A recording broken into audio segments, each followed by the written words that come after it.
kalau kita sudah mengenal tujuh itu menyatunya dengan diri kita itu artinya wis manunggal. Jadi adaptasi alam, makanya hidupnya tidak sulit karena apa? Seimbang.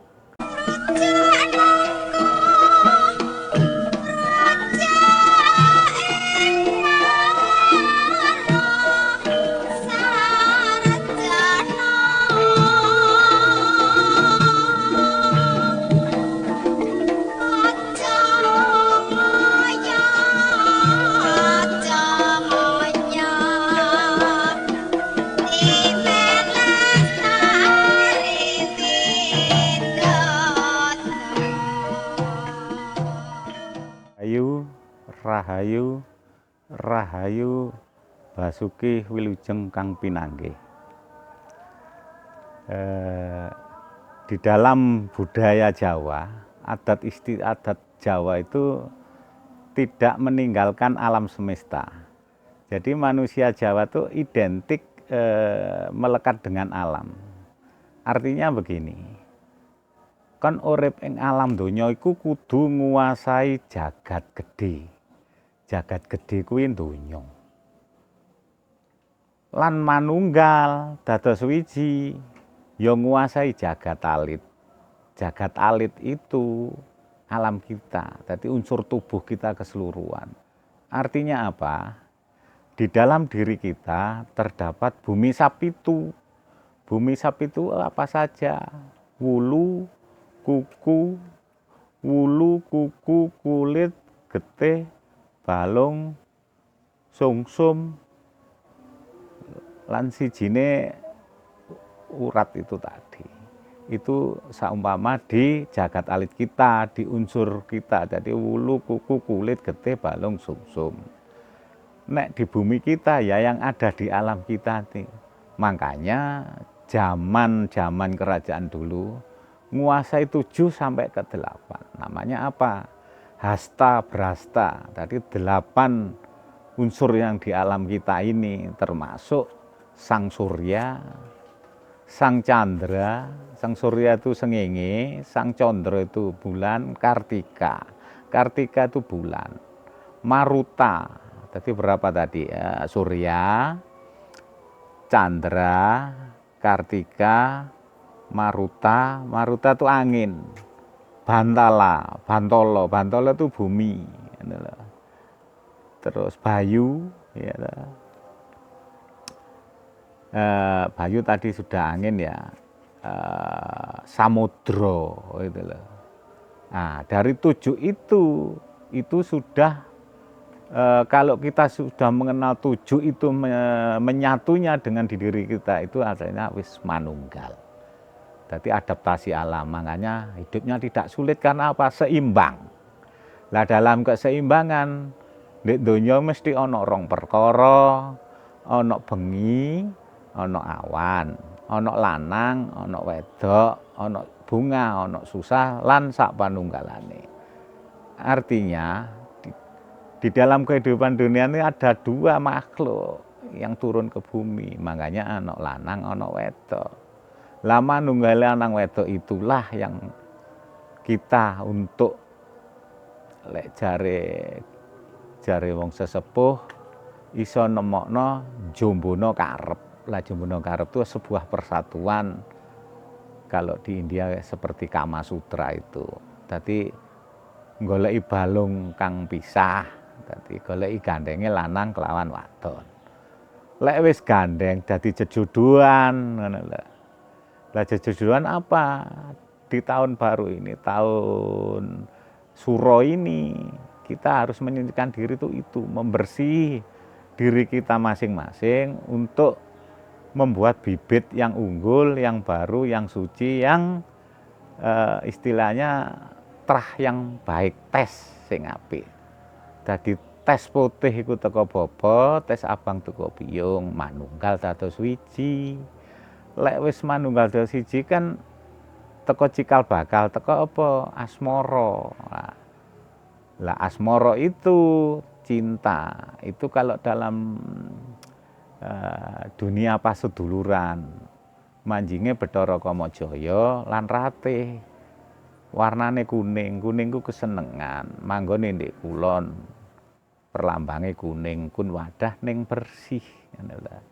Jadi kita tidak meninggalkan kehidupan yang mana di alam Madyapada ini harus selalu berbuat sesuai kehendak alam, jadi tidak melanggar alam. Itu yang dinamakan langgeng. Kalau langgeng ke yang Mahakasa itu langgeng tan kenane ngowah. Ada unek-uneknya gitu loh, uneknya. Jadi ada syair atau apa tembangnya orang bercinta itu. Gegawane wong akrami, dudu bondo dudu rupa, among ati pawitane. Kena pisan luput pisan, yen gampang luwe gampang, yen angel-angel kalangkung. Tan kena tinumbas arto. Modalnya orang cinta ya, bukan kekayaan, bukan harta, bukan cantik, bukan ganteng, karena rasa cocok. Makanya lek wis rasane cocok, mlaku nang ndiae iku penak, ndek ndiae penak. Setelah wis bercinta, akhirnya bersatu, istilahnya apa, mudune tes benih itu kalau ditembang dinamakan mas kumambang. Mudune bibit di alam kandungan itu jenenge mas kumambang tembange. Lah di situ mas kumambang itu dijangka waktu antara 3 bulan sampai 4 bulan itu mudune roh gitu loh. Itu namanya mas kumambang. Setelah mas kumambang mijil gitu loh, mijil. Mari mijil gambuh sinom, mari sinom gambuh asmaradono. Lah inilah di antara dari kelahiran sampai menjelang dewasa itu ya memang apa ya, kita harus mendidik pada anak-anak itu, dibekali ilmu pengetahuan, rasane disetir dengan rasa sejati, supaya apa, anak didik kita itu nurut gitu loh. Lah apa bentuk-bentuk pendidikannya? Ya kita tidak meninggalkan apa yang ada di lingkungan kita, termasuk ngaji agama, ngaji pengetahuan, belajar kaweruh, belajar tata kehidupan, supaya apa? Anak mulai kecil tertanam jiwa-jiwa kejujuran, jiwa-jiwa kesetiaan, jiwa-jiwa pengabdian. Itu nantinya berkembang anaknya jadi anak satrio luhur. Makanya adat itu baik di Jawa maupun semua adat istiadat di lintas Nusantara itu dasarnya tidak meninggalkan budi pakerti. Budi pakerti adalah perbuatan yang baik, luhur, setia, nurut. Itu yang membuat orang menjadi orang-orang menjadi satrio sejati. Artinya satrio sejati gini, dia menjalankan apa petunjuk yang ada di rasonya, di kehidupannya, yang tidak menentang kehendak alam dan gustinya, menjalani perbuatan baik sesuai budi pakertinya, yaitu budi pakerti luhur, di dalam jiwa raga yang tertanam, yang paling dalam, itu nurani. Kalau kata hati kita pertama itu baik, tidak akan salah kalau dilakukan. Karena apa? Kata hati pertama itu sama dengan sabdo Gusti gitu loh. Makanya ono sunen-sunen sabdo Pandito Ratu. Apa yang dijalankan tidak mungkin meleset karena kehendak yang Maha Kuasa, tercurah dalam perilaku dan kehidupan. Lah anak-anak muda sekarang kan gini, dari sumbernya yang salah itu loh. Bukan salah ya, karena pendidikan moral atau pendidikan budi pakerti itu kan sudah tidak ada. tidak salah kalau anak-anak sekarang kurang ajar itu tidak salah. Karena apa? Dasarnya nggak ada gitu loh. Langsung kehidupan alam terbuka yang serba berbagai macam masuk, termasuk apa pengaruh-pengaruh dalam nafsu angkara. Makanya dalam nafsu kan ada pecahannya, itulah silsilah. Jadi nafsu alwamah itu mulut, nafsu amarah itu kuping, nafsu mutmainah supialah. Dari nafsu-nafsu ini kalau kita bisa mengendalikan, jadi bisa ngerem hawa nafsu, ya tertata. Baik segi kehidupan apapun, baik interaksi sosial, hubungan sesama manusia, kalau dikatakan dalam agama itu habluminanas, itu pasti baik. Karena apa? Habluminallahnya itu sudah ada dasarnya. Jadi coro wong tua ngeculno anak ora kuatir, karena di batinnya itu sudah tertata. Istilahnya begini, kalau sudah diterapkan ilmu pengetahuan seperti itu, istilah kuwasa tidak nguasani. Apa artinya? Boleh berkuasa, dikuasai, itu tidak sepenuhnya diserahkan kepada Sang Pencipta gitu loh. Jadi anak punya kebebasan, punya petunjuk sendiri, punya naluri, punya insting. Makanya harus menguasai trias dinamika itu. Cipta, rasa, karsa.